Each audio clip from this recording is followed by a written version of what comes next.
Hi there, this is Taylor Harder, and today I'm going to be sharing with you a tutorial on how to make flames or fire using the render technique in Adobe Photoshop. So as you can see here, we have the final product. This isn't originally how the photo looked. The photo did not have a fire in it, in the fireplace, so I rendered this fire myself. So this is what I'll be teaching you how to do today. So if we if we click this eye down in the right hand corner on the layers, you'll get rid of it, and this is originally what the photo looked like. So now I'm going to take you kind of on my journey of rendering a flame. So the first thing that you want to do is you want to go to the very right hand corner where it says, where there's the little square with a fold, create a new layer, and you can name that layer as you see fit. Whoop. Now with this layer, the first time I was kind of teaching myself how to do this, I ran into a roadblock because I went to filter and I knew to go to render and flame because I had already seen my professor render a tree in Adobe Photoshop for our project. So I went to flame, but I got this error message saying a selected path is required. I had no idea what that meant, whether I had to use the rectangular marquee or what.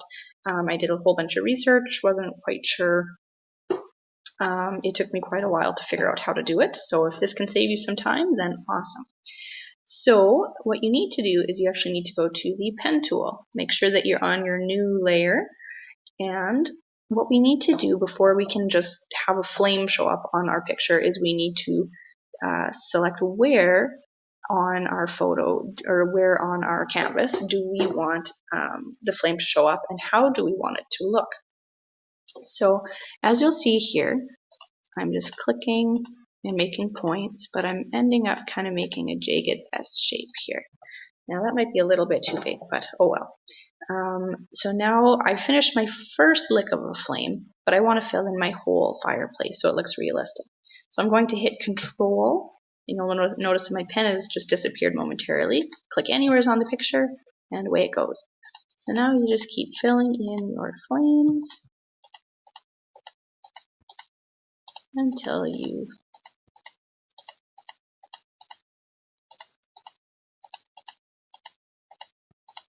filled your whole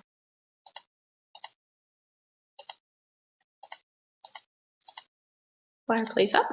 And then when you like how it looks, then now that you have a path, you can go to your filter, render, and flame. And for this tutorial, I'm just going to show you the first option, which is flame type, one flame along a path. Now, the main thing I noticed, the only real option that you have here is the width. And if you have the width too big, kind of looks like in an explosion, not really something that you want to have in the fireplace. You have it too low, kind of looks like your fire is dying, or it just looks really jagged and not really realistic. So we'll find a nice middle ground here.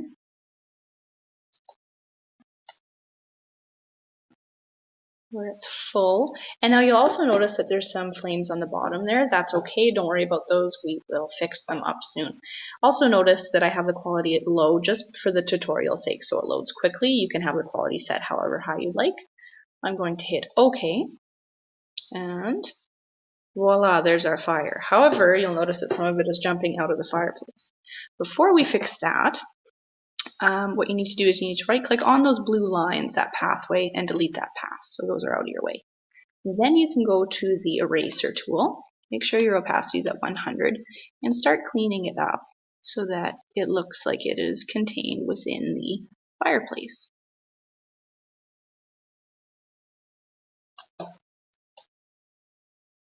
Oh, and actually I'm going to erase that because I want to pull this down a little bit more. There. So it's missing a little bit on the side, but that's okay. It's perfect for our tutorial. So I like how it is now.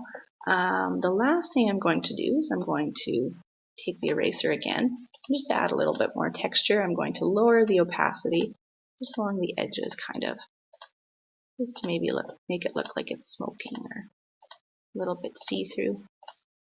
And there you have it. So as you can see, here's the flames that I just made. Here's the original flames.